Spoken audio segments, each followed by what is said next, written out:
시청자 여러분 안녕하십니까? 제21대 국회의원 선거 고양시 병선거구 후보자 토론회 사회를 맡은 이은영입니다. 고양시 일산동구 선거방송토론위원회가 주관한 이번 토론회는 고양시 병선거구에 출마한 후보자의 정책과 공약을 알아보고 또 유권자 여러분의 현명한 판단과 선택을 돕기 위해 마련됐습니다. 그럼 지금부터 공직선거법 제82조 2에 따라 제21대 국회의원 선거 고양시 병선거구 후보자 토론회를 시작하도록 하겠습니다. 본격적인 토론회에 앞서 토론회 진행 방법에 대해 설명드리겠습니다. 오늘 토론은 시작 발언을 하고 사회자 공통질문, 그리고 후보자 공약 발표 후 개별 보충 질문, 후보자 주도권 토론, 그리고 마무리 발언 순으로 진행되겠습니다. 오늘 토론회에서 사회자가 드리는 질문은 각 분야 전문가들과 일반 유권자들의 여론조사 결과를 바탕으로 고양시 일산동구 선거방송토론위원회 전체 회의를 거쳐서 사전에 결정된 것입니다. 원활한 토론을 위해서 상대 후보에 대한 비방이나 인신공격, 그리고 근거 없는 주장을 유포하거나 비속어 사용 등을 자제해 주시길 바랍니다. 또한 후보자는 정해진 발언 시간을 반드시 준수하여야 하며 발언 시간 초과 시 마이크 작동이 중지됨을 알려드립니다. 발언 시간은 후보자가 발언을 시작한 그 순간부터 기산됩니다. 이와 같이 엄격하게 발언 시간을 제한하는 것은 토론의 공정성을 기하기 위함입니다. 다소 불편하시더라도 양해 부탁드립니다. 그럼 오늘 토론회를 함께 하실 분들을 지금부터 소개해 드리도록 하겠습니다. 오늘 토론회는 공직선거법 관련 규정에 따라 후보자 두 분을 모시고 진행하게 되었습니다. 후보자들은 좌석과 발언 순서는 사전 추첨을 통해서 정해졌음을 알려드리겠습니다. 좌석 순서에 따라 소개해 드립니다. 기호 2번 미래통합당 김영환 후보입니다. 네, 안녕하십니까. 김영환입니다. 기호 1번 더불어민주당 홍정민 후보입니다. 일산을 위한 모든 준비를 마쳤습니다. 안녕하세요. 더불어민주당 기호 1번 홍정민입니다. 그럼 시작 발언부터 진행하도록 하겠습니다. 각 후보당 주어진 시간은 2분입니다. 먼저 기호 2번 미래통합당 김영환 후보 발언해 주시기 바랍니다.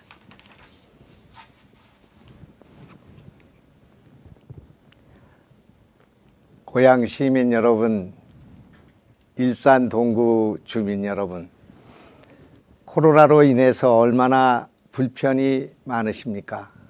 나라의 경제가 참 어렵습니다.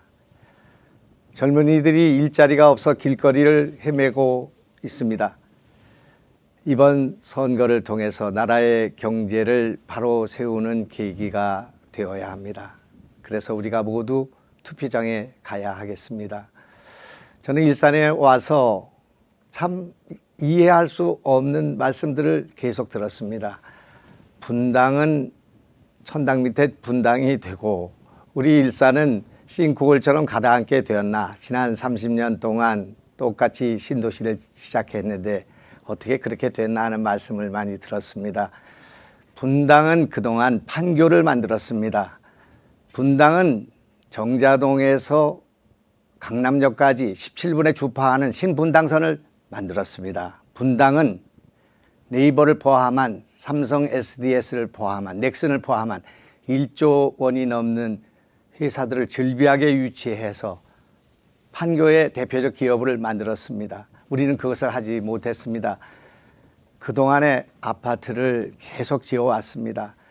정부의 시책대로 신도시를 만들었습니다. 그렇게 해서 자족도시 기능이 떨어지고 그렇게 해서 우리 재정자립도가 100만 도시 가운데 가장 가난한 도시가 됐습니다. 참으로 어처구니 없는 일이라고 생각합니다. 삼중규제 때문이라고 말했습니다. 그러나 다른 도시는 다 뚫었습니다. 용인이 반도체 클러스터로 뚫었습니다. 삼성전자와 삼성반도체가 평택을 뚫었습니다. 우리도 해낼 수 있습니다. 싸워야 합니다. 3기 신도시를 반대하는 투쟁으로부터 시작하겠습니다. 네, 이번에는 기호 1번 더불어민주당 홍정민 후보 발언해 주시기 바랍니다.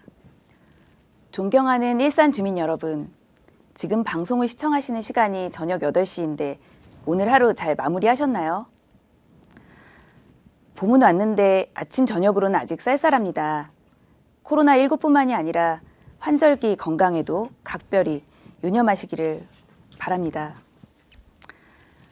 얼마 전에 장항동과 고봉동에서 감자를 심었습니다. 어려운 이웃분들을 돕는 데 쓰이는 행사였습니다. 그때 고무줄 바지와 장화를 신고 열심히 감자를 심었는데요. 그때 찍은 사진을 인터넷에 올렸더니 댓글이 꽤 많이 달렸습니다. 그 댓글 중에 제가 가장 고맙고 기분 좋은 댓글이 하나 있었는데요. 어떤 분이 저를 일산댁이라고 불러주신 겁니다. 일산댁. 왜 그렇게 뭉클하던지 모르겠습니다. 제가 회사를 창업하고 정신없이 뛰어다니던 어느 날 더불어민주당에서 저를 불렀습니다. 오랜 고민 끝에 새로운 길을 출발하기로 결심하고 일산으로 왔습니다. 2달 전이었는데요. 그때만 해도 일산댁이란 말은 감히 엄두도 낼 수 없는 말이었습니다. 그런데 2달 동안 이렇게 많은 분들과 말씀을 나누고 주민 행사에도 참여하고 이러다 보니까 어느 순간 저에게 일산댁이라는 이름을 붙여주시더라고요. 지금까지 저에게는 많은 이름이 있었습니다. 박사, 연구원, 변호사, 회사 대표 등 많은 이름으로 불려왔는데요. 제가 가장 자랑하고 싶은 이름은 일산댁이 되었습니다. 일산댁이란 이름을 붙여주신 여러분들을 실망시켜드리지 않겠습니다. 제가 국회의원이 된다면 네, 발언 시간은 이렇게 끝이 났고요. 자, 그럼 지금까지 후보자들의 시작 발언을 들었습니다. 본격적인 토론으로 들어갈 시간입니다. 이번 순서는 사회자인 제가 드리는 공통 질문에 대해서 각 후보들의 생각을 밝혀주시는 순서입니다. 첫 번째 질문입니다. 우리나라는 대륙국가와 해양국가를 연결하는 지정학적으로 중요한 위치에 놓여 있습니다. 그런데 최근 국제 질서의 틀이 바뀌고 있는 상황입니다. 미국, 중국, 일본, 러시아 4개 국가의 외교관계 중에서 가장 중요하고 또 시급한 문제는 무엇이라고 생각하십니까? 또한 그에 따른 최선의 외교 정책 방안은 무엇인지 말씀해 주시기 바랍니다. 답변 시간은 2분이고요. 답변은 홍정민 후보부터 해 주시기 바랍니다. 우리나라 외교 안보의 핵심은 2가지입니다. 북핵 문제 해결과 한반도 평화체제 구축입니다. 미, 중, 일러, 4국 외교도 마찬가지입니다. 문재인 정부는 한반도 전쟁 불용 원칙에 따라 한반도 평화 프로세스를 일관되게 추진하고 있습니다. 평창올림픽을 계기로 3차례 남북 정상회담, 2차례 북미 정상회담이 있었고 역사적인 판문점 남북미 정상회동도 있었습니다. 이를 통해 우리는 한반도의 비핵화와 평화체제 구축의 가능성을 확인했습니다. 남북 판문점 회담 당시에 일산 킨텍스에는 국제 프레스센터가 마련되어 취재를 지원하기도 했습니다. 현재 한반도는 장기간 조정 국면을 겪고 있습니다. 주변 4개 국가 외교관계를 강화해서 한반도 지역의 평화가 경제협력으로 이어지고 그 경제협력이 다시 평화를 굳건히 하는 평화와 경제의 선순환 구조를 만들어 나가는 것이 중요합니다. 지금 시급한 것은 코로나19 확산을 억제하기 위해 전 세계가 연대하고 공조를 강화하는 것입니다. 글로벌 감염 위기에 선제적으로 대응이 가능하도록 주변국과 신속하게 정보를 공유하고 의료 방역 물자도 서로 협력할 수 있어야 합니다. 무엇보다 코로나가 경제 위기로 이어지고 있는 상황입니다. 대외 의존도가 높은 우리나라의 경제의 충격을 최소화하기 위해서 미중 일러와 경제 위기 극복을 위한 협력 체제를 더 강력하게 구축해야 합니다. 바이러스의 국경이 없듯이 개별 국가의 경기 부양책이 시너지를 내고 실질적 경제 협력에 효과를 낼 수 있도록 상호 투자, 무역 확대 등 강력한 경제 협력 방안을 모색할 필요가 있습니다. 네, 다음으로는 김영환 후보께서 답변해 주실 시간입니다. 외교는 대한민국에서 경제고 안보입니다.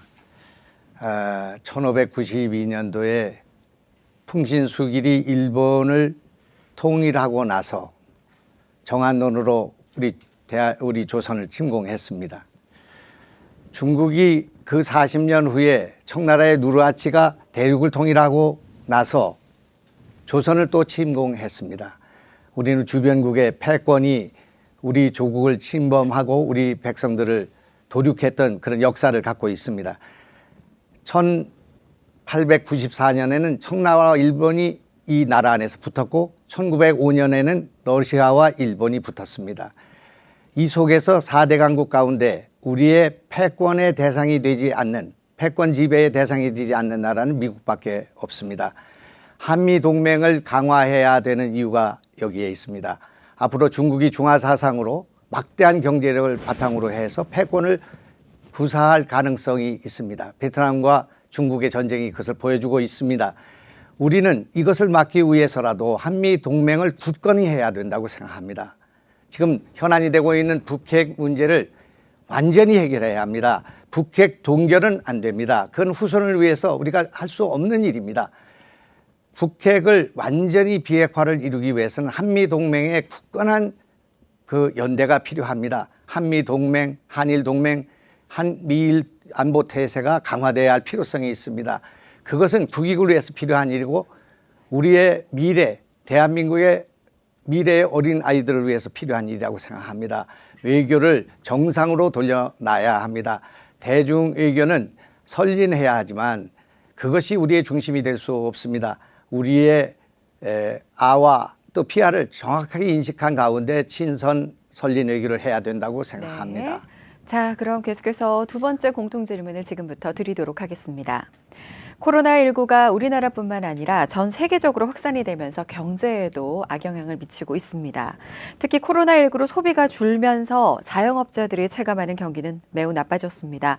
소상공인연합회가 소상공인 1,079명을 대상으로 실태조사를 한 결과 코로나19 사태 이후 사업장 매출이 감소했다는 응답 비율이 무려 97.6%에 달했다고 합니다.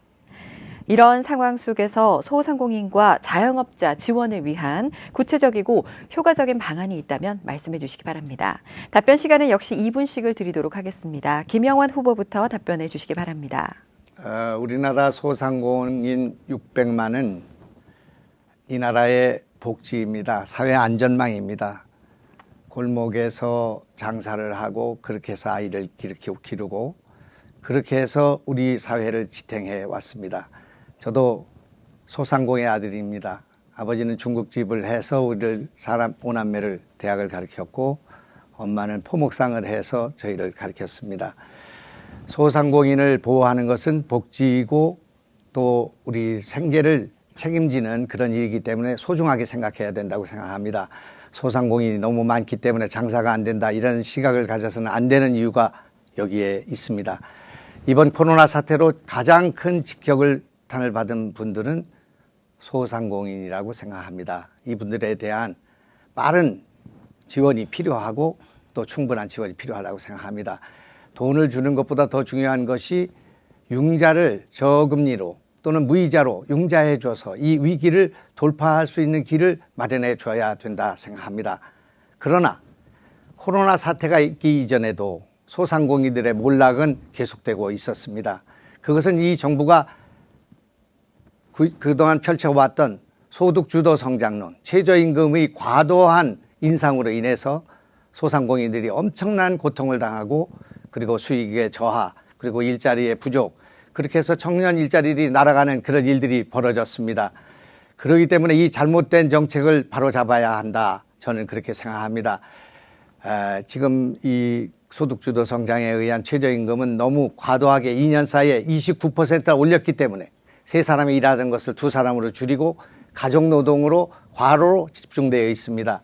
이런 문제를 근본적으로 해결하지 않고 재난 구호로 이 문제를 해결할 수는 없다. 저는 그렇게 생각합니다. 네, 다음은 홍정민 후보께서 이에 대한 답변을 해주시기 바랍니다. 코로나19의 영향으로 우리 소상공인, 자영업자 사장님들 너무 어렵습니다. 문재인 정부와 더불어민주당이 11조 7천억의 추경과 100조 원의 자금을 금융시장에 풀어서 기업과 소상공인의 도산을 막고 경제 회복을 위해 노력하고 있습니다. 또 경기도는 전체 도민에게 재난기본소득 10만 원씩을 지급하고 우리 고양시도 고양시민 전체에게 재난극복수당을 지급하기로 했습니다. 저희 고양시 더불어민주당 국회의원 후보들도 모두가 고양시 재난극복수당 도입을 촉구했었습니다. 정부도 긴급재난지원금을 지급하겠다고 밝혔습니다. 그러나 이번 코로나19는 전 세계에서 종식될 때까지 시간이 얼마나 걸릴지 모릅니다. 경제 회복 시기가 훨씬 지연될 것으로 예상됩니다. 때문에 더욱 과감하고 지속적인 대안이 추가로 나와야 합니다. 추가적인 재난지원금을 비롯해서 대출이자 부담 완화, 그리고 인건비 지원, 전기, 수도, 통신 등 공공요금 감면을 포함해서 필요하다면 모든 조치를 검토해야 합니다. 소상공인 자영업자가 무너지면 우리 경제의 기반이 붕괴됩니다. 소상공인과 자영업을 경제 위기에서 구하고 이 위기를 넘어 혁신 성장의 엔진 역할을 담당할 수 있도록 적극 지원하겠습니다. 우리는 IMF 외환위기를 모두 합심해서 성공적으로 극복한 저력이 있습니다. 네. 자, 그럼 계속해서 세 번째 공통 질문을 지금부터 시작을 하도록 하겠습니다. 교육부와 통계청이 발표한 2019년 초중고 사교육비 조사 결과에 따르면 지난해 사교육비 총액이 약 21조 원으로 집계가 됐습니다. 학생 수는 전년보다 2.4%가 줄었지만 사교육비 증가율은 7.8%로 2007년 조사 이후 역대 최고치를 기록을 했습니다. 사교육비 대폭 증가 가장 큰 원인 중 하나가 바로 공교육의 부실입니다. 공교육의 빈자리를 메우기 위해서 사교육이 등장을 했지만 우리의 사교육의 이 선행으로 이 공교육이 점점 더 제자리를 잃어가는 악순환이 반복이 되고 있습니다. 공교육 정상화를 위한 구체적인 대책이 있다면 말씀을 해주시기 바랍니다. 후보자당 답변 시간 2분이고요. 이번 답변은 홍정민 후보부터 해주시기 바랍니다. 공교육 정상화의 핵심은 서열화된 교육 구조를 바꾸고 4차 산업혁명 시대에 맞는 미래 인재를 양성할 수 있도록 교육 시스템을 바꾸는 것입니다. 4차 산업혁명 시대는 창의적인 사고를 통해 새로운 가치를 창출할 수 있는 다양한 능력이 요구됩니다. 저출산 고령화로 경제활동 인구가 급감하고 있는 상황에서 하루라도 빨리 미래 사회를 대비한 학생 개개인의 맞춤형 교육체제를 마련해야 합니다. 문재인 정부가 2025년까지 특목고 자사고를 일반고로 전환하고 고교 학점제를 도입하려는 이유입니다. 특목고 자사고는 교육의 다양화와 특성화란 목적으로 설립됐습니다. 그런데 당초 목적과 달리 국영수 중심의 입시 위주 교육과 특목고 진학을 위한 초중학교 단계의 사교육을 증가시켰습니다. 앞으로 미래 교육을 위해서는 특목고 자사고를 별도로 분리해서 소수 학생들에게만 집중하는 것보다는 일반고를 다니는 모든 학생들에게 적성과 소질에 맞는 교육이 제공될 수 있도록 해야 합니다. 특목고 자사고를 일반고로 전환하고 고교 학점제를 잘 준비하기 위해서 일반고에 대한 적극적 투자 확대를 통해 공교육을 키우겠습니다. 네, 답변 잘 들었습니다. 다음으로는 김용환 후보께서 이에 대한 답변을 해주시기 바랍니다. 네, 우리 홍정민 후보와 굉장히 다른 생각을 갖고 있는 부분인 것 같습니다. 저는 외고와 국제고 자사고 폐지 정책을 되돌리겠다는 공약을 하고 있습니다. 자사고, 외고, 국제고를 그대로 두고 지역별 명문고와 기숙형 공립학교를 집중 육성해야 된다, 그렇게 생각합니다. 저는 2001년부터 2002년까지 우리나라의 과학영재고등학교를 부산에 설립했습니다. 지금 과학고등학교가 전부 과학영재고등학교로 전환하고 있습니다. 그렇다면 이런 과학고등학교도 없애고 영재고등학교도 없애야 된다는 말인가? 하향 평준화는 절대 안 된다고 생각합니다. 우리가 특성에 맞는 4차 혁명 시대에 맞는 인재를 육성하기 위해서는 개성이 뚜렷한 창조형 인재들을 융합해야 합니다. 그런데 이것을 획일하게 하향 평준화해서는 이 문제를 해결할 수가 없습니다. 우리는 스티브 잡스와 같은 빌 게이츠와 같은 사람을 만들어낼 수 있는 창의적 교육을 해야 하고 다변화해야 됩니다.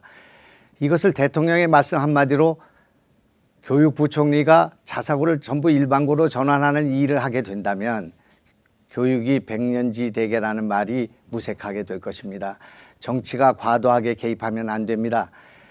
그동안 교육부가 관여해서 서울대학교를 포함한 국공립대학을 육성했지만 저희 과학기술부가 육성한 카이스트가 단기간 내에 서울대학교를 따라잡는 쾌거를 보이고 있습니다.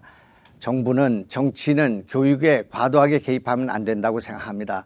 대학에 자율권을 주고 또 중고등학교에도 개성에 맞는 그런 대학을 만들어야 한다. 고등학교를 만들어야 한다. 그렇게 생각합니다. 네, 두 분 말씀 잘 들었습니다. 계속해서 네 번째 공통 질문을 드리도록 하겠습니다. 일산은 제1기 신도시 준공 후에 30년이 도래를 하면서 주요 설비가 노후화되고 있습니다. 이 생활 편의시설 부족 등으로 1기 신도시의 노후화가 지역 주요 이슈로 부각되고 있습니다. 일산 신도시 노후화 문제에 대한 해법과 발전 방안에 대해서 말씀해 주시기 바랍니다. 이번 답변도 2분입니다. 김영환 후보부터 답변해 주시기 바랍니다. 이제 30년이 됐기 때문에 노후 신도시를 재생해야 되는 문제에 착수해야 합니다. 이것을 법안으로 지원할 수 있는 방안을 강구해야 된다. 그렇게 생각해서 저희는 김연아 의원과 함께 이 노후 신도시 재생 지원 특별법을 발안 또 만들 생각으로 있다 이렇게 말씀드리겠습니다.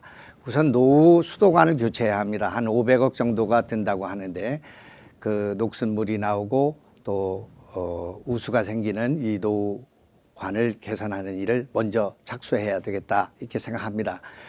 그러나 이것은 다 우리 구도심이 서서히 몰락하고 부동산 가격이 하락하고 이런 상황에서는 재개발이라는 것이 참 어려운 지경에 빠지게 됩니다.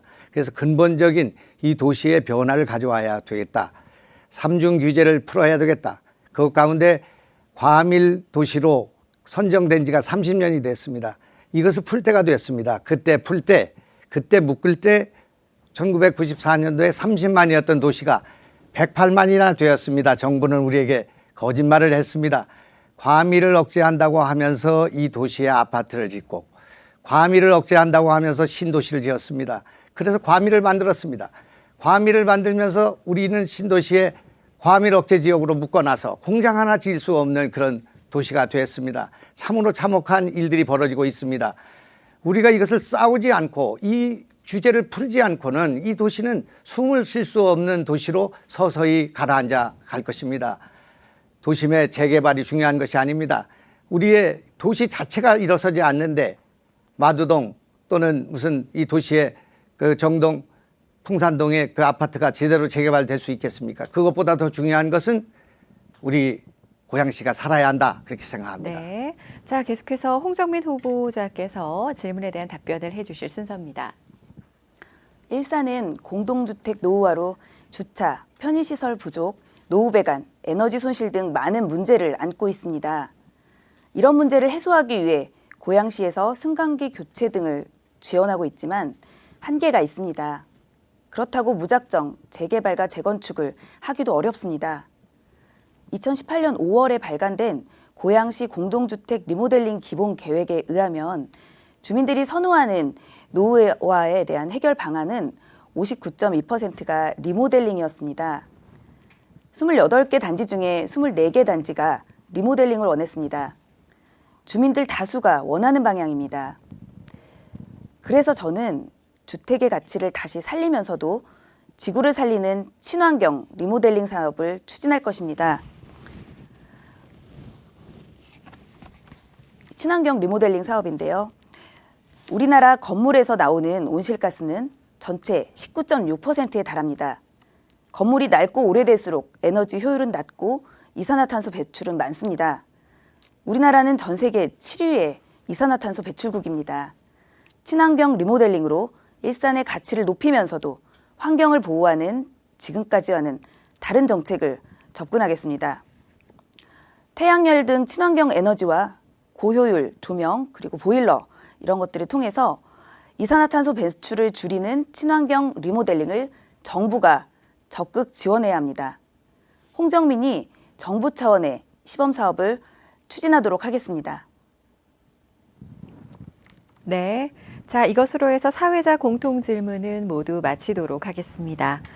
이번에는 후보자들의 공약을 들어보고 각 후보자들끼리 검증할 수 있는 시간을 가지도록 하겠습니다. 각 후보자의 공약 발표 시간은 3분이 주어집니다. 순서에 따라 홍정민 후보자의 공약부터 들어보겠습니다. 홍정민의 공약에는 미래가 있고 혁신이 있고 그리고 주민 여러분이 있습니다. 일산이 발전하기 위해서는 모두들 자족 기능을 확보해야 한다고 합니다. 지금 일산은 방송 영상밸리, 테크노밸리, CJ 라이브시티, 킨텍스 제3전시장 등 훌륭한 경제 기반 시설들이 갖추어지고 있습니다. 사업을 차질 없이 추진하는 것도 중요하지만 무엇을 어떻게 채우느냐가 관건입니다. 저는 일자리 개수만 늘리는 것을 넘어서서 지속 가능한 혁신 경제, 청년들이 원하는 일자리로 그 속을 채워서 일산의 미래를 달라지게 하겠습니다. 먼저 4차 산업 플랫폼으로 일산의 청년 일자리를 만들고 혁신 경제를 뿌리내리게 하겠습니다. 전략, 시스템, 규제 혁신, 이 세 박자를 갖추면 기업이 옵니다. 수도권 규제 법령을 완화해서 기업하기 좋은 환경을 만들고 그 토양에 AI, 방송 영상, 컨텐츠, 바이오 이런 분야의 4차 산업 기업을 유치하고 스타트업이 성장할 수 있도록 기업 이주의 지원 시스템 그리고 고양 유니콘 프로젝트를 추진하겠습니다. 교통 문제는 획기적으로 개선해서 주민들이 원하는 답이 나오게 하겠습니다. 일산에서부터 출발하는 대심도 지하고속도로를 출퇴근 교통 문제로 해결하겠습니다. 고양선 식사역은 확실한 재원 확보 방안으로 반드시 동시 착공하겠습니다. 인천 2호선 대곡 소사선을 연장해서 중산역과 고봉역을 만들고 일산역, 풍산역, 백마역에서 9호선 김포공항역까지 환승 없이 한 번에 갈 수 있도록 하겠습니다. 호수공원은 더 쾌적해집니다. 정발산에서 문화광장, 호수공원으로 이어지는 녹지축을 만들고 한류천 수변공원으로 대한민국을 대표하는 호수공원의 도시 일산의 가치를 더 높이겠습니다. CJ 라이브시티 방송 영상밸리에 있는 사람들이 호수공원을 통해 라페스타, 웨스턴동까지 쉽게 이동할 수 있도록 호수공원에 테마브릿지를 놓아서 지역 상권도 살리겠습니다. 기업과 사람이 모이고 함께 성장하는 강한 일산 경제를 만들겠습니다. 일하는 집권 여당 후보로서 정부와 여당의 지원을 당당하게 요구하고 책임 있게 끌어오겠습니다. 네. 자, 다음은 후보자 공약에 대한 개별 질문과 또 보충 질문으로 이어가는 순서입니다. 질문 시간은 1분입니다. 답변 시간은 2분이 주어지고요. 김영환 후보는 홍정민 후보에게 지금부터 1분간 첫 번째 개별 질문을 해주시기 바랍니다. 그 정책을 잘 들었습니다. 저하고 같은 부분도 많고 훌륭한 정책도 많아서 많이 배웠습니다. 그런데 이 지역에 국회의원 나오시는 분들, 시장 나오시는 분들은 다 같이 자족 기능을 만들겠다. 기업을 유치하겠다. 또 이런 공연 문화를 만들겠다. 이렇게 말씀하셨지만 아무것도 이루어지지 않고 자족 기능은 최하위로 떨어졌고 또 이 집값은 물론이고 일산 자체가 가라앉는 그런 일들이 벌어졌습니다. 지난 10년 동안 무엇을 했길래 지금 와서 또 그런 말씀을 하시는가? 어떻게 해서 대표 기업이 없는 도시 일산시가 되었는가?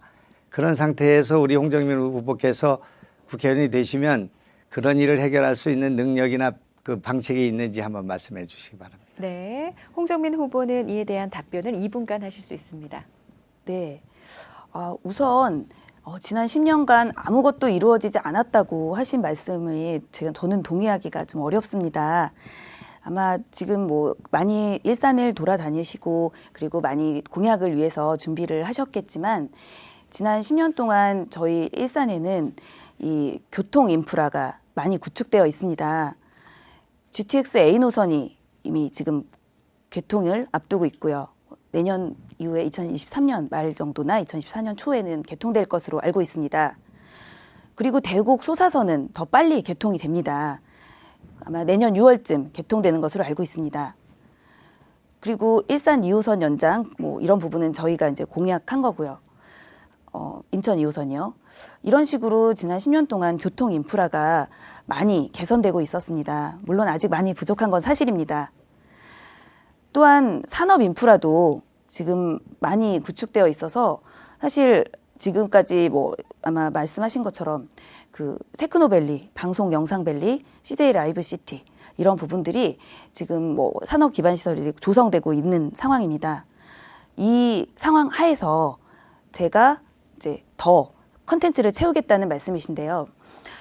지금 사실은 지금 테크노밸리, 방송 영상밸리, CJ 라이브 시티 그리고 킨텍스 제3전 시장을 각각 별개로 보는 것이 아니라 하나로 보는, 그래서 기획부터 제작, 유통, 마케팅이 동시에 가능한 곳은 사실 우리 일산밖에 없고, 이런 경우에 그리고 인천공항이나 김포공항에서의 접근성이 굉장히 좋습니다.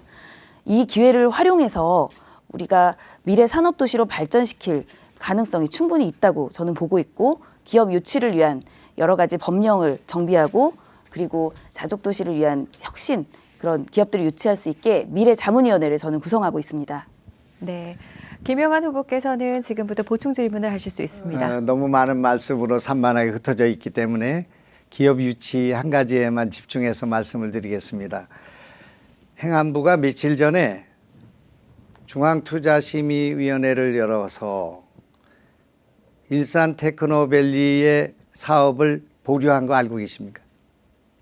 1분간 지금 질문하실 수 있는데요. 네. 그 질문 하나입니까? 그래서 기업을 유치하려면 지금 우리 기업이 500억짜리 기업 하나가 없다 말입니다. 대기업은 물론이고요. 하나도 없어요. 없는 이유가 있죠. 여기가 과밀억제 지역으로 되어 있고요. 또 기업 그 첨단 산업단지로 지정을 받아야 기업이 들어올 수가 있는데, 들어오지 않으면 소득세를 500%를 내게 돼 있고요. 취득세를 300%를 내게 돼 있거든요. 그래서 기업이 하나도 없습니다, 지금. 근데 그 규제를 풀지 않고 그 대안이 없이 어떻게 여기다 기업을 들여오고 테크노밸리를 만들 수 있는가, 그 규제를 풀기 위한 방안이 뭐가 있겠는가, 법을 개정해서 하시겠다 이렇게 말씀하시면 안 되고, 어떻게 해서 이 문제를 풀 수 있는가 하는 말씀을 드리고 있는 것입니다. 네. 자, 그럼 답변을 해주시면 됩니다. 네. 예. 지금 기업이 많이 없는 이유를 잘 말씀해 주셨습니다. 저도 당연히 이 규제 때문에 많이 문제가 된다는 것을 알고 있습니다. 그래서 지금 사실 뭐 과밀억제 이런 부분 포함해서 수도권 정비법령 부분이 문제가 돼서 대기업은 들어오기가 지금 어려운 상황입니다. 그래서 저는 수도권 정비법령을 포함해서 뭐 특히 11종 규제 같은 다양한 이런 규제 부분들을 적극적으로 규제를 완화하고 없앨 생각입니다. 국회에 들어가면 이 부분 개정에 굉장히 힘을 쏟겠습니다. 그리고 더 중요한 것은 우리나라 지금 지방자치 단위가 기초자치단체랑 광역자치단체 두 가지밖에 없습니다.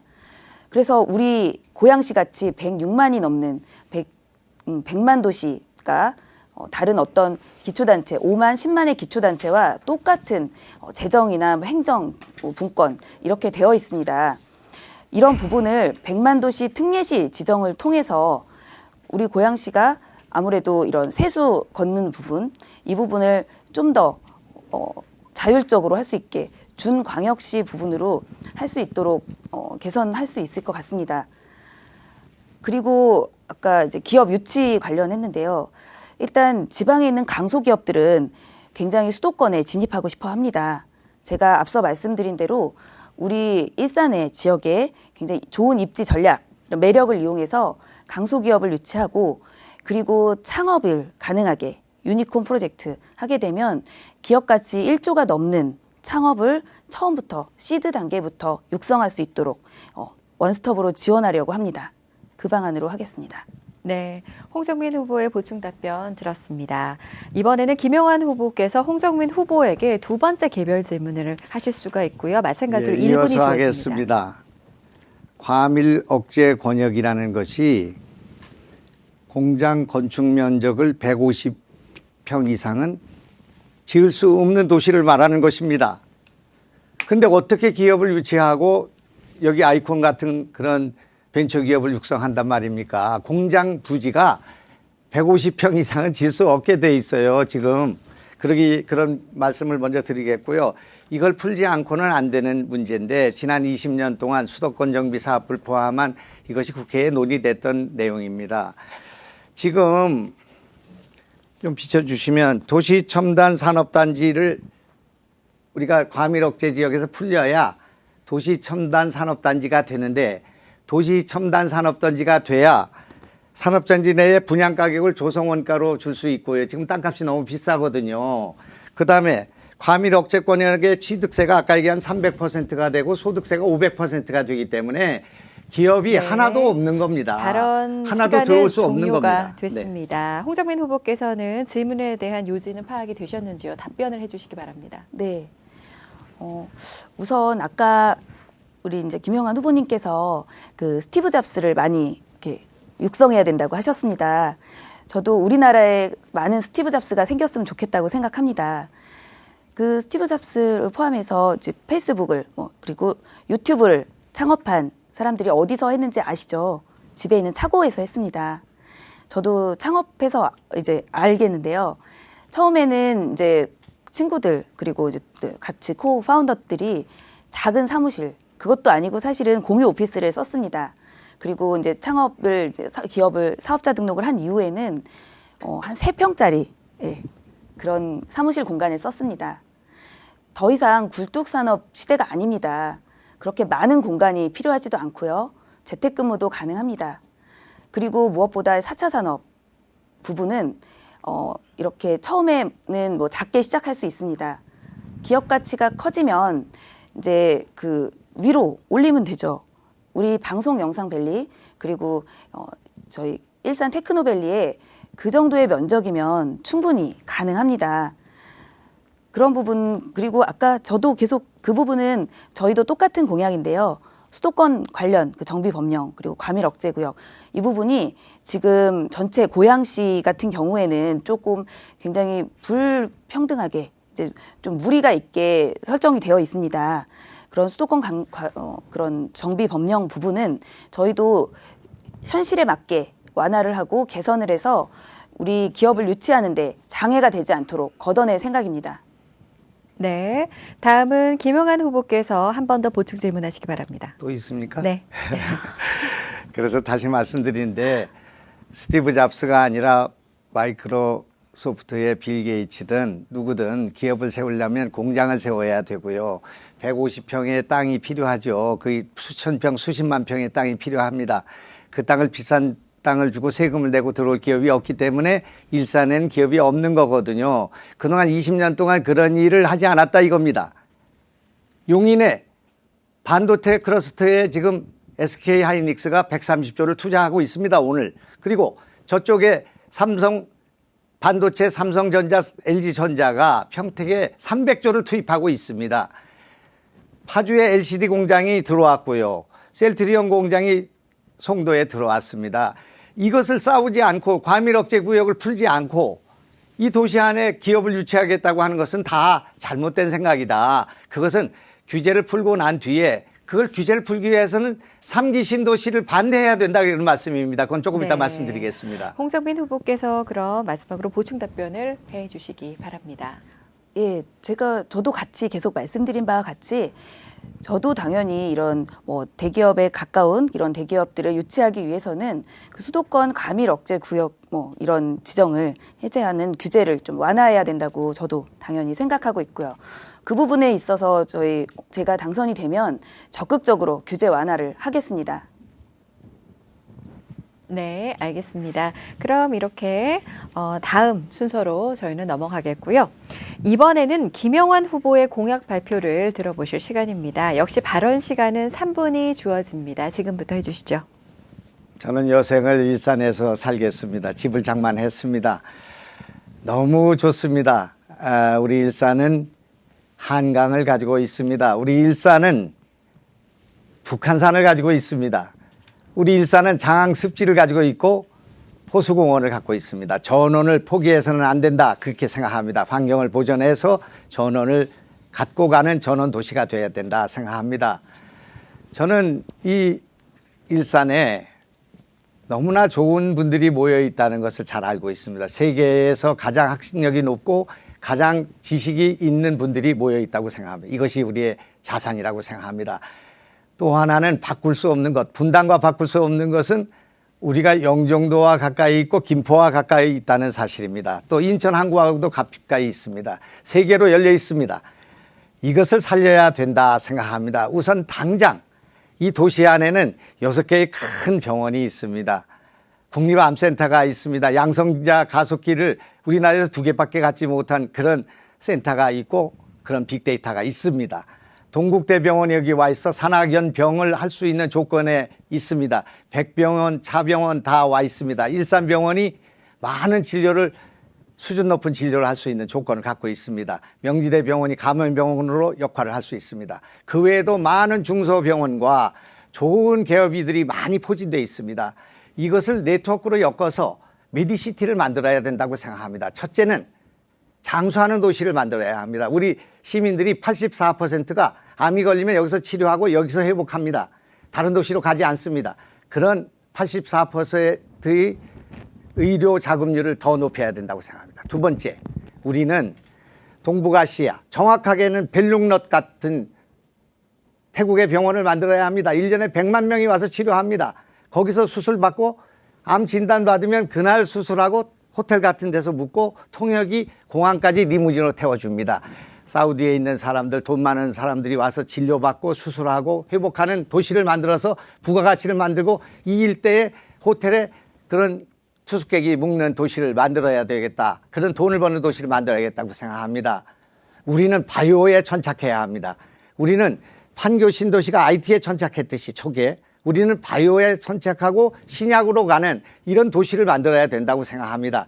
그런 면에서 우리는 메디시티를 구축해야 된다. 그런 생각을 갖고 있고 우선 돈 버는 일을 먼저 해야겠습니다. 도시가 가라앉아서 이대로는 자영업자들이 몰락하고 도시가 하락할 수 있는 그런 조건에 있기 때문에 우선 돈을 벌 수 있는 사업들을 해야 된다. 아까 말씀하신 것처럼 CJ 라이브 시티에 아레나를 만들어서 공연을 1년에 200회씩 하는 이런 일들을 빨리 해내야겠습니다.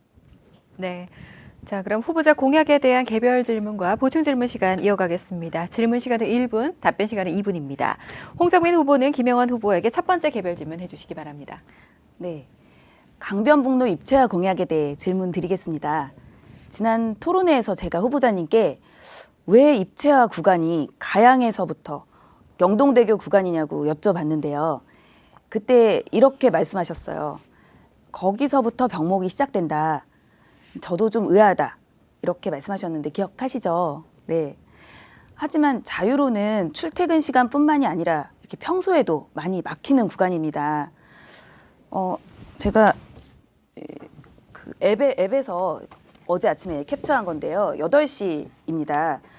보시는 것처럼 출퇴근 때 이제 행조대교 부근부터 차량 정체가 이제 시작됩니다. 자유로 출퇴근해 보신 분들은 다 아실 겁니다. 후보님 질문 드리겠습니다. 가양대교 이전부터 차량 정체가 심한데 여전히 가양대교에서부터 입체화를 해야 되는 이유가 무엇입니까?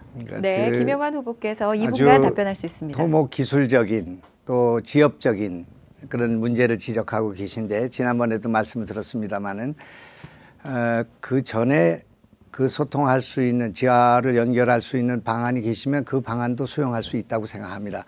그런데 우리는 지금 이런 한가한 논의를 할 시간이 없다고 생각합니다. 지금 이 도시는 교통 지옥에 빠져 있습니다. 제 생각에는 그렇습니다.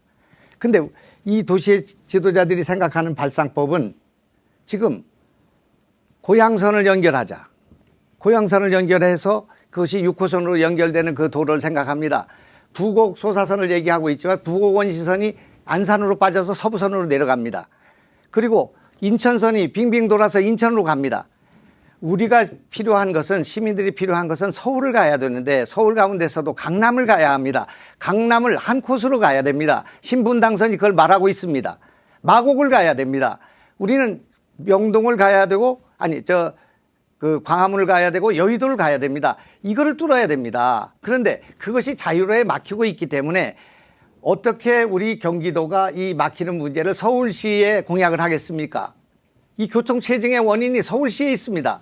서울시가 이쪽에 신도시를 만들고 서울시에 집을 짓지 않고 일산에다 아파트를 지면서 이 교통체증을 유발했고요. 분당의 집값, 강남의 집값을 받기 위해서 우리가 신도시를 만들고 여기 아파트를 지었습니다. 그렇기 때문에 우리는 그 입찰을 요구할 수 있는 권한이 있다고 생각합니다. 자유를 뻥 뚫어야 합니다. 지금 분당에서 지금 저 강남으로 가는 도로가 여러 통이 걸려 있는데 우리 자유로는 그 가양대교부터 시작해서 허숭수대교를 포함한 이런 부분에 병목이 생겨서 진입을 하지 못하고 있습니다. 그렇기 때문에 이거를 뚫을 수 있는 방법과 지혜를 얘기해야지 그게 가양시에서 전에 뚫는 게 좋으냐 후에 뚫는 게 좋으냐 하는 것이 중요한 것은 아니다. 그런 말씀을 드리겠습니다. 네. 홍정민 후보는 또 보충 질문을 해주시기 바랍니다. 예. 어떤 취지로 말씀하신 건지는 알겠습니다만 저는 여전히 이해가 안 되는데요. 한마디로 김영환 후보님의 공약은 사실은 강변북로를 대상으로 한 공약이잖아요. 그죠? 아닙니다. 저의 공약은 일산에서 서울까지 이 대심도 공약이거든요. 일산의 교통 문제를 직접적으로 해결하는 공약입니다. 일산 서울 대심도가 건설되면 비단 출퇴근 정체만 해소되는 것이 아닙니다. GTX처럼 일산으로의 접근성이 획기적으로 개선되고 물류, 사람 모든 것이 빠르게 이동할 수 있습니다. 이것을 바탕으로 다양한 경제적, 사회적 파급 효과를 가져올 수도 있습니다. 그래서 사실은 가양대교를 입찰을 했을 때 일산에 직접적으로 미치는 그 교통 정체 개선 효과가 혹시 있을까요? 저는 그렇게 강변북로 입체화에 큰 비중을 두고 있지 않고요. 네. 우리 교통정책의 핵심은 저는 그렇게 생각합니다. 아레나를 지금 만들려고 하고 있습니다. 4만 명이 공연되는 200회가 공연되는 곳에 관객을 어떻게 BTS 같은 공연을 사람을 끌고 올 수 있겠나. 지금 이 철도와 이 도로를 갖고는 어림없습니다. 또 킨텍스를 아무리 만들어 봤자 여기 전시관이 열리지 않고 지금 마곡에 지려고 하고 있고 잠실에 지려고 하고 있습니다. 우리가 아레나를 지려고 했지만 창동에 지려고 하고 있습니다. 이걸 빨리 뚫기 위해서는 길을 뚫어야 되는데 그 길에 오는 관객이 오는 길이 강남에서 와야 된다 그런 말씀입니다. 그리고 그것이 여의도에서 와야 되고 광화문에서 와야 되고 마곡에서 와야 되는데 그 길을 얘기하지 않고 인천 가는 길, 저기 고향 가는 길, 저 의정부 가는 길을 얘기하고 있다 말입니다. 그렇기 때문에 시급하게 이 문제를 해결하지 않으면 아레나도 어렵고 킨텍스도 어려워지고 우리 구도심의 부동산 하락은 물론이고 이것이 신도시가 생기면서 그대로 함몰될 수 있는 가능성이 있기 때문에 이 교통을 빨리 뚫기 위해서는 제가 지금 주장하고 있는 것은 김포로부터 지금 킨텍스까지 대화까지 연결하는 9호선을 연결해야 된다. 또 조금 이따 말씀드리겠지만 지금 우리가 할 수만 있다면 그걸 뚫어야 됩니다. 그걸. 또 하나 신분당선을 계속 삼성으로 돌려서 뚫는 방식이 아니라 이 신분당선이 용산까지 가고 있습니다. 그런데 지금 저쪽 신사에서 서빙고로 오고 있기 때문에 이것을 바로 뚫어서 이 신분당선으로 연결할 수 있는 길을 선택해야 된다. 이런 것을 더 본질적으로 생각하고 있지 지하도의 가양대교를 어디서부터 해야 되는가 그 문제에 제 공약에 초점이 있지는 않다 그런 말씀을 드리고요. 지금 현재 우리가 수요자 중심으로 생각해야 합니다. 시민 중심으로 생각해야 됩니다. 여태까지 해오던 방식으로는 왜 여기에 정해진 발언 시간은 이렇게 끝이 났고요. 자, 홍정민 후보는 김영환 후보에게 두 번째 개별 질문을 또 이어가실 수 있습니다. 예, 방금 말씀 잘해 주셨습니다. 수요자 중심으로 주민들의 요구 중심으로 해야 합니다. 아까 말씀하시면서 처음에 그 부곡 소사선이라고 했는데 사실 대곡 소사선이고요. 그죠? 그리고 고양선 말씀에 대해서 굉장히 덜 중요한 것처럼 말씀을 하셨죠. 그런데 식사동과 풍산동 주민 여러분들은 오랜 기간 동안 지속적으로 철도 교통 노선을 놓아달라고 요청을 해왔습니다. 작년 고양시청역까지 놓이는 것이 확정되면서 식사동과 풍산동 주민 여러분이 이 철도 노선이 연결될 희망이 새로 생겼는데요. 문제는 고양시청부터 식사동까지 연장에 필요한 재원을 마련한 것입니다. 그런데 후보님의 공보물을 보면 고양선 철도건설 재원은 LH와 국가가 부담하도록 강력히 투쟁해서 추진하겠다라고만 하셨어요. 좀 저는 사실은 이렇게 재원 확보 방안을 3가지로 자세하게 준비를 해봤는데요. 네. 고양선의 재원 확보 방안. 잠시 후에 네. 조금 더 시간을 가져주시면 감사하겠고요. 김영환 후보께서는 또 답변을 해주시기 바랍니다. 1분이든가 2분이든. 2분입니다. 저기 고양선이 중요하지 않다는 것이 아니고요. 우리 도시 전체를 볼 때는 이것이 강남으로 가는 길을 뚫는 것은 가장 중요한 일이고요. 지금 식사동과 고양시청역에서 연결하거나 아니면 대곡역에서 직접 연결하거나 그것은 3km, 4km 정도 되는 거 아니겠습니까? 그래서 그걸 트램으로 가야 되는가, 지하철을 뚫어야 되는가 하는 문제, 경전철로 와야 되는가 하는 문제를 우리가 논의하지 않았습니까? 그리고 분명히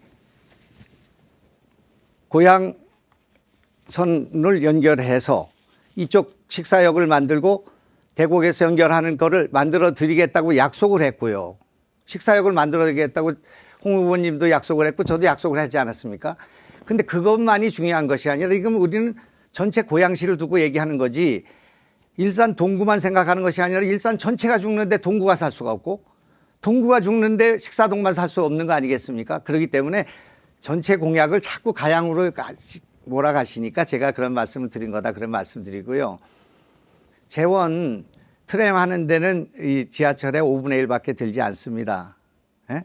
그리고 트램은 표준계로 돼 있습니다. 표준계. 나중에 지하철 뚫을 수 있어요. 기차를 쓸 수 있습니다. 예? 그런데 만약에 지금 고양선에 그거를 경전철로 연결하려면 교외선 옆으로 경전철을 또 놔야 됩니다. 예? 그래서 이런 재정까지를 다 생각해 볼 때 2,500억 정도 드는 일입니다. 우리가 신도시를 반대해야 신도시가 서울과 신도시 사이에 10만 도시가 들어오는 것입니다. 10만 명이. 근데 경전철 200 그 승객을 가지고 어떻게 이 교통 문제를 해결한단 말입니까? 그러니까 신도시의 광역교통 분담금이 있지 않습니까? 이거는 고양 식사역과 요 시청역을 연결하는 2,300억을 밀리는 데 써서는 안 된다. 그런 얘기 그것만 갖고는. 종료가 됐고요. 자, 아까 말씀 못 하셨던 부분도 마지막 해주셔도 되고요. 홍정민 후보는 1분의 시간이 있습니다. 질문 하나 더 드려도 되죠? 네. 네. 그 후보님 공약을 살펴봤는데 저의 공약과 차이가 있는 것이 좀 있어서 간략하게 이제 질문을 2가지 드리겠습니다.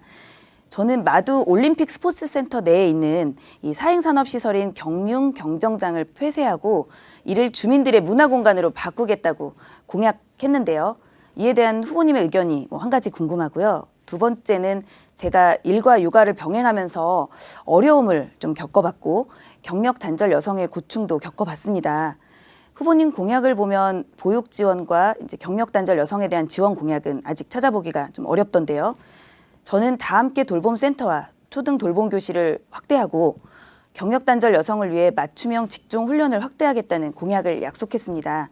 이에 대한 후보님의 의견은 어떠신지요? 제가 지금 생각하는 것은 제가 국회의원 후보입니다. 예? 그리고 일산 국회의원이 아니라 대한민국 국회의원이 되겠다고 하고 있습니다. 그렇기 때문에 마두당의 경륜장에 대한 제 공약이 없다 그런 말씀인가요?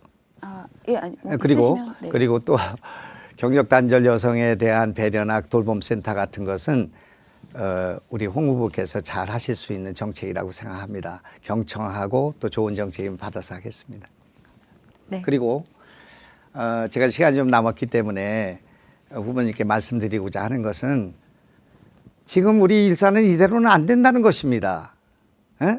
너무 오랫동안 너무 정체했고 너무 희망이 없고 너무 많은 분들이 절망하고 있고 분노하고 있는데 여태까지 많은 일을 했다. GTX가 곧 개통될 것이다. 기차를 이렇게 연결했다. 또 무슨 라이브 시티 뭐를 준비했다. 다 열심히 하셨을 것입니다. 지난 20년 동안 손 놓고 있지 않았기 때문에. 근데 그 방향이 잘못됐다고 지적하는 것입니다. 아파트를 그만 지어야 된다는 것입니다. 신도시를 그만 지어야 된다는 것입니다. 거기서 나오는 취득세, 거기서 나오는 수수료 이거 받고 시를 운영하는 방식은 안 된다는 것입니다. 미래를 위해서 해야 된다는 것입니다. 신도시를 세우는데 그 신도시가 우리 테크노밸리를 막고 있습니다, 지금. 그리고 그 신도시가 대옥 역세권 사업을 막고 있습니다. 조금 이따 말씀드리겠습니다만은. 그리고 거기에 임대주택을 얼마나 짓는지 아십니까? 40%가 임대주택이 들어갑니다. 서울에 있는 젊은 결혼한 분들 또 저소득층을 위한 임대주택을 우리가 짓는데 대신에 우리가 서울로부터 받아야 됩니다. 서울로부터 공양 총량을 받든 뭐를 받든지 받아가야 됩니다. 정부가 그런 주택 정책을 하고 강남 집값을 떨어뜨리게 하는데 우리가 싸워서 받아낼 것을 받아내야 된다 그런 말입니다. 네, 알겠습니다. 죄송합니다. 두 분 말씀 이렇게 잘 들었습니다. 이번에는 주도권 토론 시간입니다. 각 후보마다 토론회에서 함께 논의했으면 하는 주제로 토론을 자유롭게 하실 수가 있고요. 주도권을 가진 후보는 상대 후보에게 질문과 보충 질문을 하실 수 있습니다. 이때 주도권을 가진 후보는 질문과 답변이 1분이 넘지 않도록 해주시고요. 그리고 상대 후보의 답변 시간도 1분 이상을 보장해 주시면 감사하겠습니다. 주도권 토론 시간은 각 8분씩이 주어지고요. 김영환 후보께서 먼저 주도권 토론을 시작해 주시기 바랍니다. 저는 우리 홍 의원 집처럼 자세히 공약집을 보지는 않았습니다. 그런데 이 12페이지를 보고 이거 참 가서 홍 의원님한테 한번 홍 후보님한테 물어봐야 되겠다 생각했습니다. 여당이 영입한 새로운 일꾼입니까? 이 당 저 당 옮기다 일산에 온 정치꾼입니까? 이렇게 썼던데 보셨습니까? 예, 봤습니다. 네. 네. 여기에 이 당 저 당 옮기다 일산에 온 정치꾼이 접니까? 이거 홍 후보께서 쓰신 겁니까? 예. 선거 공보에 표현을 갖고 이렇게까지 단어 하나하나에 문제를 삼는 건 처음 봅니다. 네네. 집집마다 들어가는 네, 겁니다. 네. 그런데 처음 정치를 시작하시는 깨끗한 후보이시고 참진한 후보께서 정치를 이렇게 다른 당 후보를 음해하거나 네거티브하는 것으로부터 출발하는 것이 안타깝고요.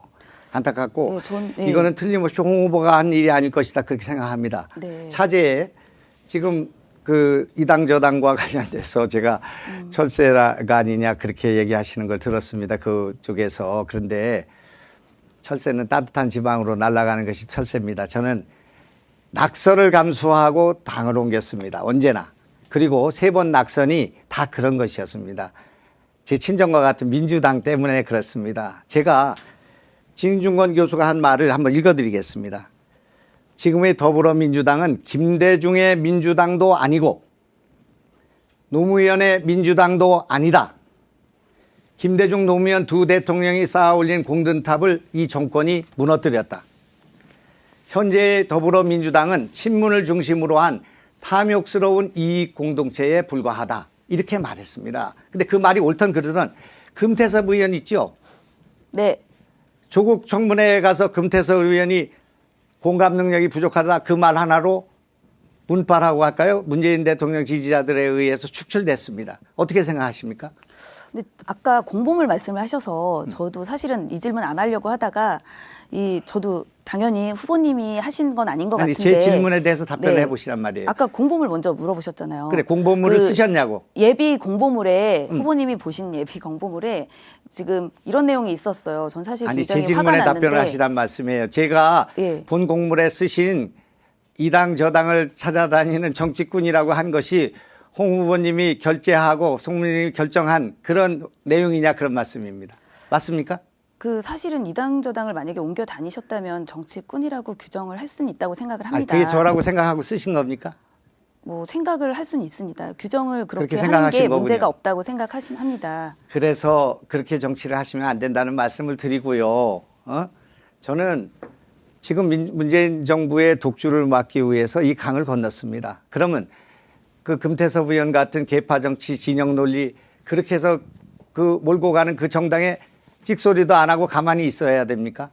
그리고 지금 하시는 그 홍 후보님을 보시면 그 당의 정책 전에 있었던 장관들 그걸 답습하고 있어요. 초선 의원이 돼서 국회에 가서 손신 있게 용기 있게 할 그런 모습이 안 보이고 다 그동안 잘해왔다. 그렇게 생각하고 계시다 말입니다. 그래서 저는 이제 그 말씀에 대해서 더 충하지는 않겠습니다. 그렇게 하시지 말고 자기 정책으로 자기 비전으로 정치를 풀어가시면 좋겠다 생각합니다. 저하고는 달리 구말리 같으신 분이잖아요. 또 제가 이거 다시 한번 말씀드립니다. 어제 그저께 행안부 중앙투자심의위원회를 열어서 테크노밸리에 그 공장을 유치하는 문제와 관련해서 사업 지원 및 지자재 테크노밸리 사업 대비 경쟁력을 이것을 보류했단 말입니다. 지금 우리가 유일하게 희망을 갖고 있고 앞으로 미래에는 판교밸리와 같은 걸 만들려고 하는 테크노밸리가 그것이 사업 중복성이 있기 때문에 보류해야 된다고 지정했단 말입니다. 그걸 여당 후보가 모르고 계신단 말입니다.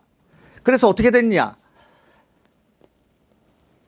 도시 첨단 산업단지를 신청하고 계획해야 되는데 3만 평을 신청했습니다. 턱도 없는 일이죠. 3만 평 갖고 어떻게 판교 신도시 만듭니까? 그러나 그것도 보류됐다 그런 말입니다.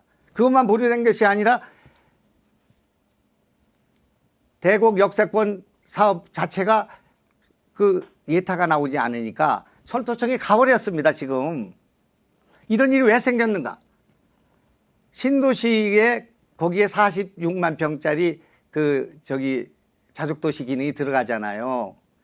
그 자족도시 기능과 테크노밸리가 상충되기 때문에 또 지금 얘기하는 영상밸리에도 그런 기업 기능이 들어가기 때문에 그것이 다 중복되는 거기 때문에 보류해라 이렇게 결정이 됐단 말입니다. 근데 그 내용도 모르고 있고 여기다가 IT 기업을 유치하겠다? 경제를 어떻게 살리겠다? 이게 안 된단 말입니다. 그래서 제가 말씀드리는 것은 신도시를 반대해야 된다 그런 말입니다. 신도시를 반대하면 도시첨단산업단지 면적을 확대할 수가 있습니다.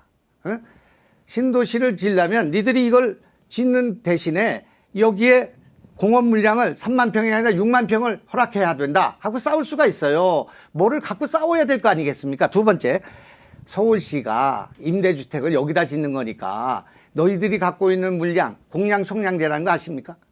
공량총량제를 받아와야 됩니다. 서울시에서. 싸우지 않고 이걸 받아올 길이 없지 않겠습니까? 또 하나, 신도시의 자족용지를 만들어준다고 하고 20년 속였으니 이제 과밀 억제 지역을 성장 관리 지역으로 바꿔야 된다고 싸워야 됩니다. 신도시를 갖고 싸우지 않고 지금 일기 신도시 갖고 옛날 조선시대 갖고 싸울 수는 없지 않겠습니까? 그러니까 옹 후보님이 되시더라도 신도시를 반대하고 신도시는 안 된다고 싸워야 고양 식사역도 얻어내고 그거 얻어내는 건 너무 작은 일입니다.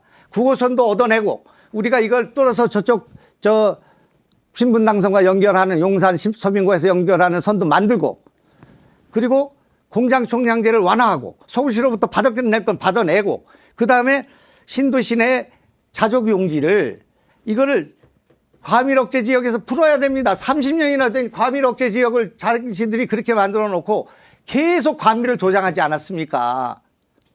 제 말씀을 이해하십니까 지금? 맞습니다. 그러니까 예. 저 같은 자세를 과밀억제. 가져달라 예. 그런 말씀이지 제가 뭐를 가르쳐달라고 저도 조금 먼저 와서 알았다 뿐이지 근데 본질이 여기에 있다 그런 얘기입니다. 과밀억제 지역을 풀지 않는 한 일산은 어떠한 기업도 어떠한 대기업도 유치할 수 없다 그런 얘기입니다. 과밀억제 지역을 풀려면 제3신도시를 반대해야 된다 그런 말입니다. 그리고 우리 일산시에서는 아니면 고양시에서는 아파트 짓는 일을 제발 그만해야 됩니다. 이 지금 고양시 안에 3도시 말고 몇 채의 아파트가 지어지는지 알고 계십니까? 그때 저랑 같이 있을 때 말씀하셨습니다. 네. 그러니까 지금 장항동 그쪽이 있잖아요. 거기도 행복주택 짓지 않습니까? 우리 행복주택 왜 반대하겠습니까? 나같이 서민 출신이 행복주택, 임대주택 다 좋단 말입니다. 12,900세대를 또 줘요 여기다가. 그러니까 이거 재검토해야 된다 이겁니다. 아파트 더 짓는 건 절대 안 된다 이겁니다. 저도 그 부분은 전면 재검토가 필요하다고 생각합니다. 그렇습니다. 네. 고맙습니다. 네, 알겠습니다. 자, 다음은 홍정민 후보가 토론을 주도해 진행을 하실 수가 있고요. 주어진 시간은 마찬가지로 8분입니다. 주도권을 가진 후보는 질문과 답변이 1분이 넘지 않도록 좀 주의 부탁드리고요. 상대 후보의 답변 시간을 1분 이상은 보장해 주시기 바랍니다. 자, 홍정민 후보 시작해 주시기 바랍니다. 예. 후보님께서는 지금 정부의 코로나19 대응에 대해 어떻게 평가하고 계십니까? 우리 정부가 간단하게 답변을. 최선을 다하고 있다고 생각하고요. 제가 공보물도 봤는데 그 공은 우선 국민에게 돌려야 되고요. 희생적인 봉사를 하는 의료진에게 돌려야 될 일이지 대통령과 정부가 나서서 자화자찬할 일은 아니다. 제가 칭찬해 드리겠습니다. 네. 잘하고 계시다고 생각합니다. 맞습니다. 그렇게 인정해 주셔서 정말 감사합니다. 지금 여론조사에서도 최근의 여론조사지만 정부 대응 평가가 긍정이 72% 되고요. 외신의 평가도 지금 시간이 있어서 잠깐 보여드리면 이렇게 워싱턴 포스트, BBC 등 주요 외신도 굉장히 한국이 모범이 보이고 있다고 생각합니다. 이렇게 잘 인정해 주셔서 감사하게 생각하고요. 그리고 다음 질문으로 넘어가겠습니다. 지난번에 저랑 같이 이제 토론할 때 그때 N번방에 대해서 제가 질문을 드렸습니다. 이게 굉장히 중요한 문제라서 기억하시죠? 그러네. 네. 당시 후보님께서 N번방의 뭐 원인이나 사태, 그런 뭐 상황에 대해서는 많이 생각을 못했다라고 말씀을 하셨는데 중요한 문제여서 한 번 더 여쭤보는데 지금은 어떻게 생각하십니까? 좀 오해가 있었는데요. 저는 유세 뭐 선거하면서 신문도 못 보고 유세를 하다 보니까 N번방 사태가 터졌는지도 몰라갔는데 우리 후보님께서 관심을 갖고 있는 그 문제를 지적하셔서 그냥 개괄적인 말씀만 드렸습니다만은 그런 온라인 사이트에서 그런 음란물이 횡행하고 그것이 중독성을 가지고 청소년들한테 유포되고 그런 것들이 여러 가지 문제를 일으키고 사회 인사들까지 관여된 것을 그 뒤에 알게 됐습니다. 이런 일을 근절해야 된다고 생각하고 사회교육은 사회교육대로 또 우리 이런 문화적으로 우리가 해결해야 될 문제는 해결할 문제대로 해결해야 된다고 생각하고 그걸 빨리 알지 못한 것에 대해 죄송하게 생각합니다. 이렇게 심각성을 인지해 주셔서 정말 다행입니다. 그런데 이제 그 토론회 이후에 더 심각한 일이 또 벌어졌는데요. 후보님이 속해 계신 그 미래통합당의 황교안 대표가 또 이런 얘기를 했죠. 호기심으로 N번방에 들어갔다가 그만둔 사람에 대해서는 판단이 다르다. 이렇게 말씀하셨는데 이에 대해 알고 계신가요? 아주 잘못된 발언이라고 생각하고 또 후보 자체도 그것을 인정하고 사과한 것을 알고 있습니다. 사과를 한 것까지는 잘 모르겠는데요. 사실은 N번방이 암호화폐로 지불되고 인증을 통해서만 들어갈 수 있기 때문에 호기심으로 단순히 들어갈 수가 없죠. 그래서 이런 상황에서 황교안 대표님이 이렇게 발언하신 부분은 저도 되게 부적절하다고. 황교안 대표의 네. 를 두고 하는 토론이 아니니까. 예, 맞습니다. 부적절하다고 생각합니다. 저는 그때 지난 토론회도 밝혔듯이 이제 20대 국회가 기다릴 것도 없이 조속하게 처벌을 강력하게 하는 법을 개정해야 될 것 같고요. 만약에 안 되더라도 제가 당선되시면 반드시 할 수 있는 일부터 시작해야 한다고 생각합니다. 그리고 이제 아까 이제 말씀을 하셨는데 또 후보님 경력에서 공보물도 보고 제가 유세나 토론 같은 현장에서 보면 그 과기부 장관을 역임한 것을 굉장히 강조하고 계십니다. 김대중 대통령께서 임명하신 과기부 장관 맞으시죠? 네. 네. 저는 김대중 대통령의 정신을 계승하는 정당이 미래통합당이 아니라 더불어민주당이라고 생각합니다. 그렇게 믿고 있습니다. 이제 국민의 상식이라면 그렇게 생각을 할 거라고 생각하는데요. 후보님 생각은 어떠시죠? 김대중 대통령의 생각은 지금 고인되셔서 물어보지를 못하겠고요. 그 정신은 중도 개혁주의에 있다. 저는 그렇게 생각합니다. 그분을 존경합니다. 그렇기 때문에 나는 그 정신에 입각해서 한치도 흔들림이 없었다고 생각합니다. 노무현 대통령 직접 만났습니다. 청와대에서 만나서 대통령님 절대 열린우리당 창당 안 됩니다. 창당하면 개혁세력 분열되고 그렇게 해서 불행해지십니다. 말씀드렸고요. 그 후신들이 지금 이어오고 있습니다. 그런데 저는 김대중 대통령 할 때 총리가 이한동이었습니다. 그 이후의 총리가 박태준이었고 그 위의 총리가 김종필이었습니다. 그분들 적폐청산으로 내몰지 않았습니다. 국민 통합했습니다. 김대중 대통령 정신은 이렇게 적폐청산하고 이렇게 많은 사람 가두고 이렇게 하는 그런 정치는 국민을 분열시키는 정치라고 생각합니다. 실패한다고 생각해요. 이것도 부메랑이 돼서 또 다른 불행한 대통령이 될 수도 있습니다. 그렇기 때문에 제가 김대중 대통령이 됐으면 민주당 당원인지는 내가 당원일지는 모르겠으나 지금 하는 정치에 대해서는 굉장히 많은 걱정 그리고 외교에 대해서 이렇게 아마추어적으로 대응하고 경제 문제를 이렇게 하고 전체적으로 김대중 노선에서 이탈해서 과연 김대중 정신이 살아있는 게 뭐가 있나 그런 생각을 갖습니다. 그래서 저는 제가 비록 민주당을 떠나 있지만 민주당은 민주당이 아니다. 민주가 없다 그렇게 생각합니다. 예, 알겠습니다. 홍익 의원도 국회의원 되시면 그 안에서 쓴소리하고 제가 말씀드리겠습니다.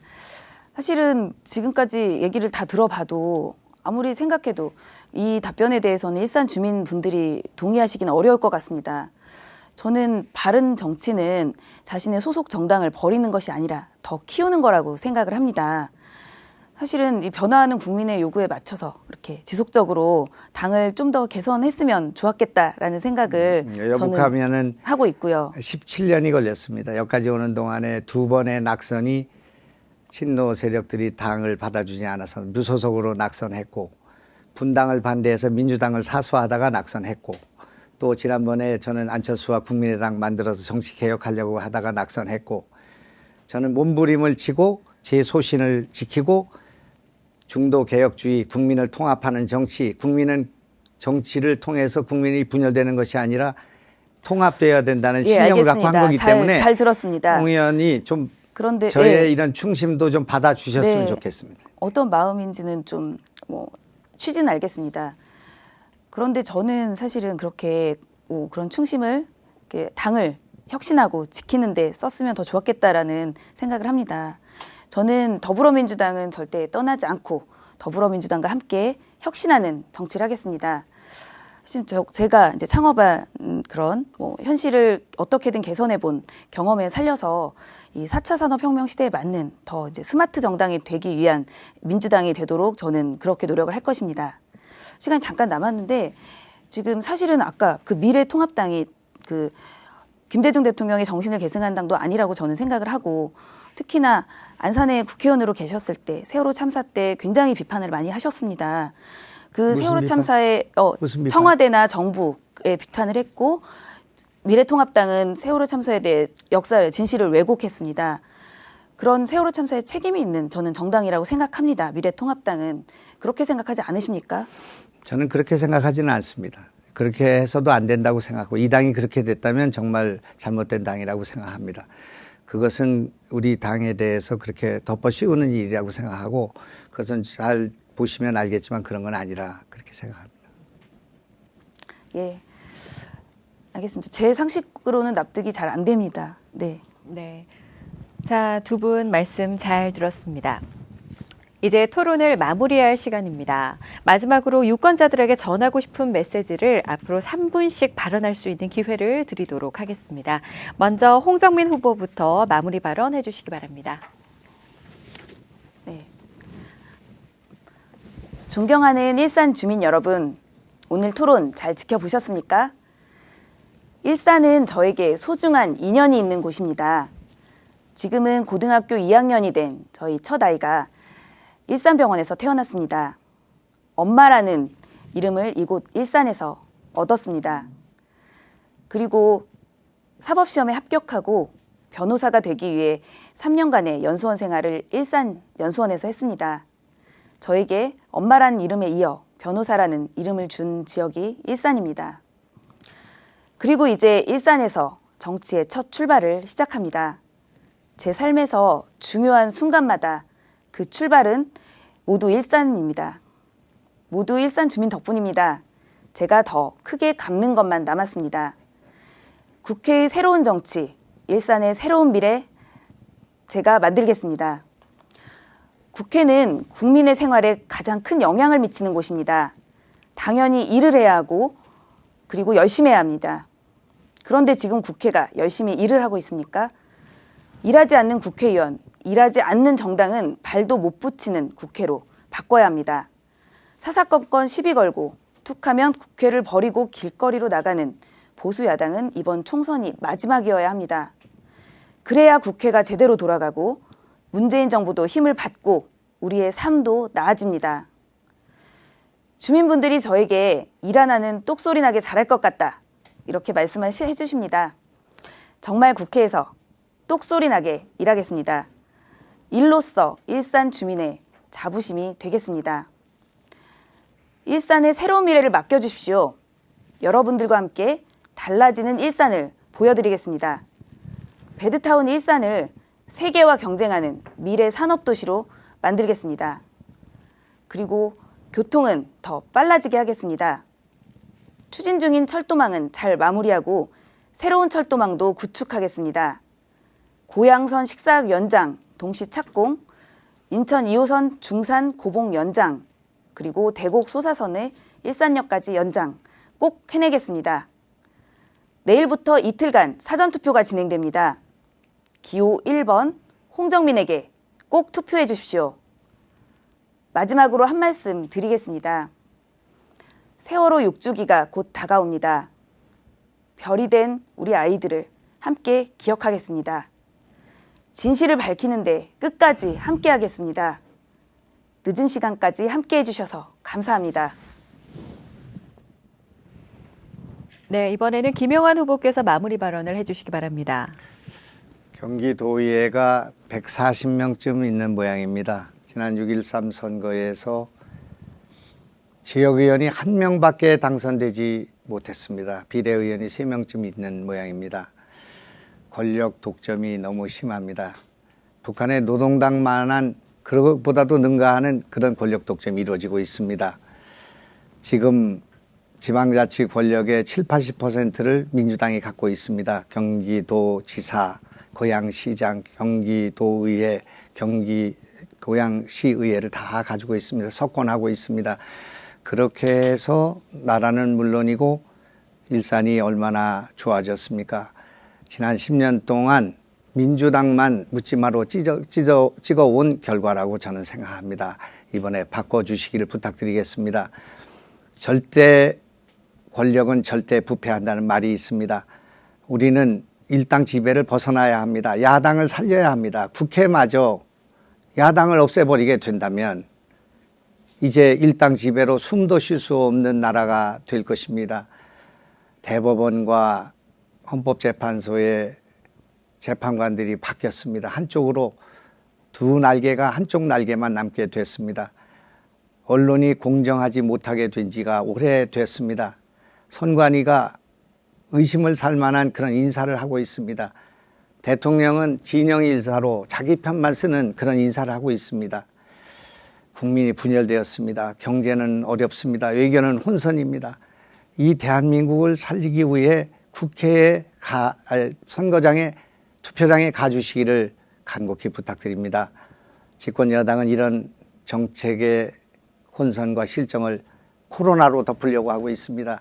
코로나는 잡힐 것이고 그러나 투표장에서 그 코로나 바이러스보다 100배, 1000배 무서운 정치 권력이 우리를 군림하고 오만불선한 권력으로 자리를 잡게 될 때 우리는 어떻게 될 것인가 하는 문제를 생각해 주시기 바랍니다.